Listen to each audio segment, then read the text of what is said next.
Good morning guys, welcome back to the channel. New episode. 330 diesel compact is on the ramp. I've been having a few issues with it, so I didn't get it MOT'd last week. I've got it rebooked in for MOT for the end of this week, but it's currently Monday morning 6:30. I am busy for the rest of the week in regards to work-wise, so I won't have time to be able to work on this. So today is really the only day I have a bit of free time in the morning. So I'm going to work now until I start my normal customer jobs. I'll get a couple of hours in on this, and then later on this evening then I'll get another few hours in on it. I'm going to get a list together. I've got quite a few jobs to do to get ready for MOT, and also I've got a couple of running issues I need to sort out on the engine as well. So I need to get all of that sorted. As I said, MOT at the end of the week, and today is pretty much the only day I have to work on it, especially underneath the car, ramp wise, because the ramps then will be taken up for the rest of the week. So yeah, so she's on the ramp now, and let's get a list together. Okay, so this is the list as follows. Rear passenger side brake line, mine's burst, need to sort that. Bleed the brakes. Rear shocks, one of mine is blown, so I'm going to fit my BCs on the back instead. Got a fuel leak in the engine bay, need to look at that. Fit new pre-supply pump, have a new one, the old one needs to come off and fit that one.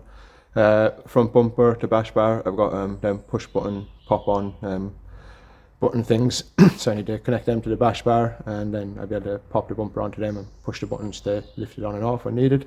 New wipers, wheels, tyres, I've got a running issue, I need to diagnose that and sort it out, and then a nut and bolt check, and then she should be ready for MOT. So let's have a look, see what we're going to do first. So brake line wise, this one along here burst somewhere, so I'll just replace the whole line. Just get rid of that, and then shock, then my HSD Mono Pro, that's blown, so I need to get that off as well. So as I said, I've got a set of BCs, I'll stick them on instead. And then oil fuel pump is there. I'll get the new one back on. I think I'll do that first now while it's in the air.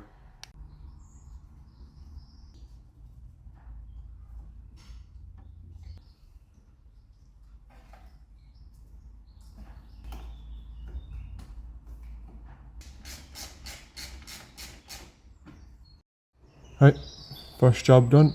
Old pump off, new pump fitted. Quick one. Okay, so first job done. Right, I think I'll look at making the brake line next. Okay, so new brake line fitted. That's another job can be ticked off.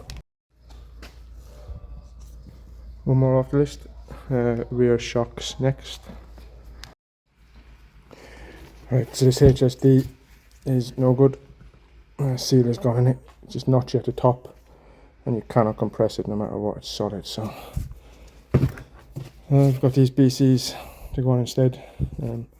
They're off my E36 originally. See what they're like on the back of a compact. Right, so rear BC shocks, both fitted on the back of the compact. So another thing to tick off the list. Right, so that's rear shocks done. Next, I'll have a look at fixing the fuel leak. Right, so inlet manifold off again. I probably had this inlet manifold off, I don't know, 40 times at least. It takes about 2 minutes to do it each time. But yeah, so that's off. I have a leak down here, I think, from the back of the fuel pump. Let me grab a torch. Right, so sensor's down there anyway. It's a bit awkward to get to. It's held on by like two T30 Torx, and it has no gasket on it, so it's leaking. I have another sensor and that has a gasket, so I'll swap them round. If I ordered a gasket, it won't be here probably till the end of the week, and I want to get this all sorted now, so I'll stick back on the other pressure regulator with a gasket on it, and hopefully that stops the leak. I've got a 40 injector on number 1. I need to take that out and replace it. I've got other injectors. Yeah, and just check everything over again then, and hopefully she runs fine once that's done. Right, so fuel leak is now fixed. Changed the regulator on the back. Basically changed this. There was no gasket on this one. There was a gasket on the other one. It's like a metal gasket, and it was stuck to the sensor, so it was easier just to replace the sensor. I was going to buy a new gasket, but I wouldn't have got one for a few days, so at least this is sorted and not leaking. Both sensors work anyway. I've got no codes or anything for either one. Yeah, so that's the fuel leak sorted, so I can tick that off the list. Yeah, so fuel leak fixed. What next? Right, so I'm going to have a look at this running issue. Right, I have been getting a code for injector 1. I changed injector 1 and I'm still getting a code as well, so I wasn't getting any codes previously for any injectors. So I've changed this injector room as well because I have one here, just to see if it's anything got to do with that. And stick the inlet manifold and that back on. I'll plug all the boost sensor and so on back in, and run it, and I run some diagnostics in and see what the story is. I've taken this manifold on and off so many times now. A very quick job, just the pain having to take it off every time to like check anything, to sort an injector or whatever's needed, but it's nice that it's pretty straightforward.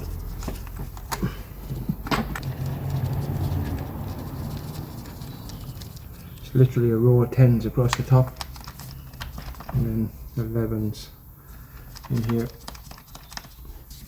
Plug a boost sensor in at the back, your map sensor, and basically bolt on your dipstick on the side, put your boost pipe back on your intake pipe, and that's it.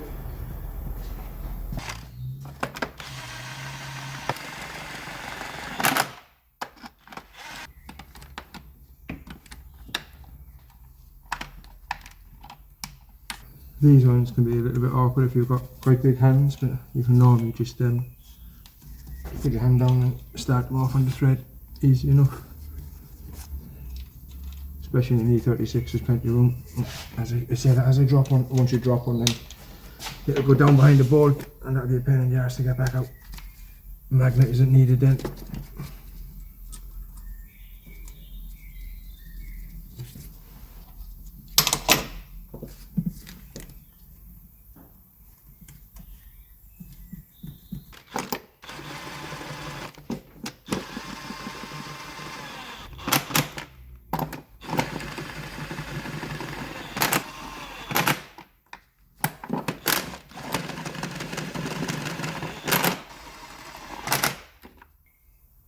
So that's it, inlet manifold is back on. I will get the battery back in, start it up and see what codes we have. Hopefully injector ones are cleared.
So it's cleared the code for the MAF sensor and the injector sensor while the car is running, for the injector number 1, sorry.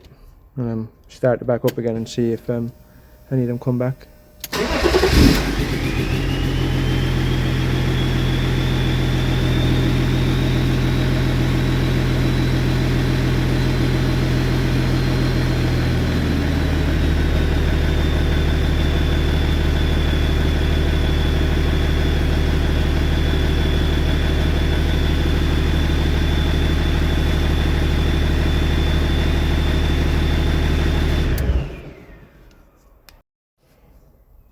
Right, so the injector one hasn't come back and the MAF one hasn't come back, so I think that was down to the wiring room maybe. Relay pre-supply pump, I think that's just because I have another relay wired in for the pre-supply pump and I'm not using the one on the actual engine room. It seems to be running alright at the moment. I'm going to bleed the brakes and then maybe take it for a quick spin and see what it's like.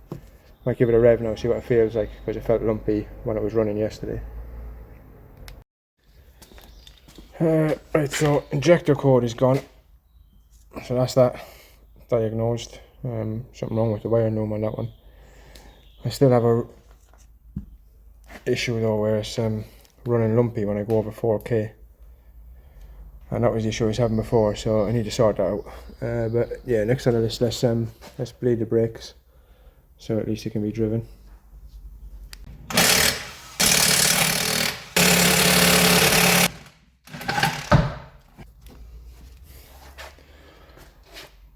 So these blade nipples, focusing on the blade nipple, are pretty non-existent.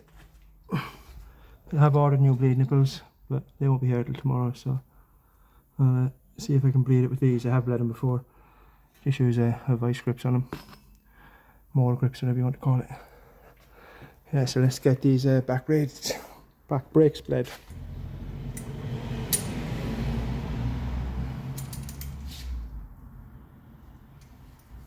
Just using a pressure bleeder just to bleed all the bubbles out.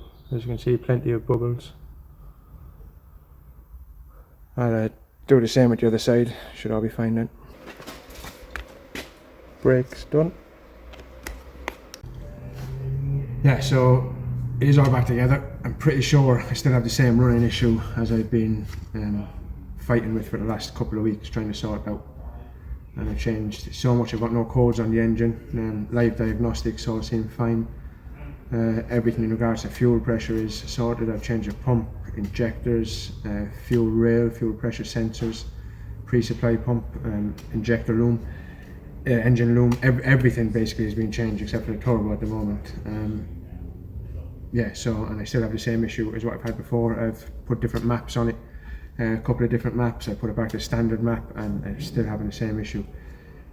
I'll take it for a quick drive, see what it's like. I'll just take it for a quick spin, see if it's still there when I'm driving it. But it's definitely still there when it's sitting on idle and I rev it up, so yeah, let me have a look.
Yeah, so if you're seeing that, seeing in the beginning there, it ran really lumpy and blew out a load of smoke, and then it drove completely fine, and the only smoke was from the tyres. So that's the running issue I'm having. It's not always there, half throttle, it's never there. If I hit the limiter, it's there probably 80% of the time, but sometimes I can bounce it off the limiter and it's no problem. But if you keep it down in the revs, it's completely fine. So I need to sort that issue out, because this car, I'm going to drift, and I can't have that happening while I'm drifting. It's a right pain, so I need to sort that out. So I need to look into that. Yeah, so I need to mount the bumper on this. I've got some little like push button clip-on things, so I need to mount them to that bash bar. And then the bumper can just be popped on and popped off when needed. The rest of the car, just tyres and wipers, and she will be ready for an MOT. So there's the M Sport bumper, that's where it needs to sit. And then I've got like these, if you can focus in on them, I've got like these threaded bits that I'm going to need to put onto the bash bar. And then like a button pad then that goes in the actual plastic of the bumper. And it kind of, if you can see, pops over the end of this. So I just mark where I need them. Closest parts of the bash bar are on the corners of the bumper, so I'll probably mount them there. I'm not sure if the middle of the bumper is close enough to anywhere in the bash bar to get one of these on. Maybe it is, I'll have a quick look now. Right, Okay, so that's the bumper mounted with these little push button things, and then they just use some bands then just to put it back on the corners. The bumper's a bit split here, so it sticks out. The other side is fine, but I haven't got any of the brackets for the inside because of the bash bar, so I just use bands. Yeah, so I just used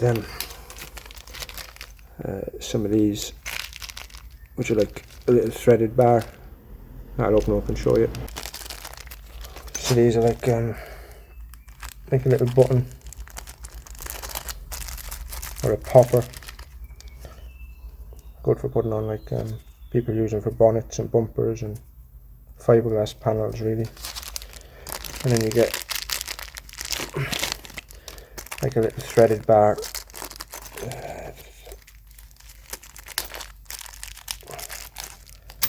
So a little threaded bar and this popper then, oh shit, or popper pops on, and you just push the button, pops off. And because they're like ball type, they're quite forgiving on where you drill them. They don't have to be exactly in line, so they'll work at different angles, which is quite good. And then this just comes with like a couple of nuts and some washers, so you can thread it through something. Got these on Amazon, quite cheap. So just put two of them on, one on each corner at the moment. So one there and one there. I'll still be able to put all my plastics on the bumper as well, because they sit quite shallow, so the plastics will go back over. As I said, I just put a rubber band on that side as well just to keep it up, but it's all fixed there, so it's fine. Yeah, so another thing to tick off the list. Bumper done. So it's just wipers, wheels and tyres. I have wheels with tyres on, so just need to change them over. And just on board check, and obviously I still have this running issue I need to sort out. Right, so that's it for this evening. It's like 7:30 p.m. I've pretty much done everything on the list. Just need a set of wipers and put a set of tyres on it. I still have the running issue, so I need to investigate that further. That's still my head in, so yeah, so I need to sort that.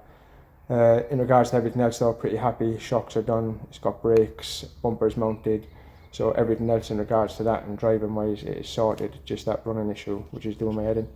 I'll get that sorted hopefully in the next couple of days. A bit more investigation is needed, and then as I said, it's going to be MOT at the end of the week. It's booked in for a drift day still. It was meant to be on the 17th of May, so a few days ago, in Pontypool, but that has been postponed, moved to maybe July, August, so fingers crossed that goes ahead, because it'd be nice to test this on an actual drift track instead of just around the estate.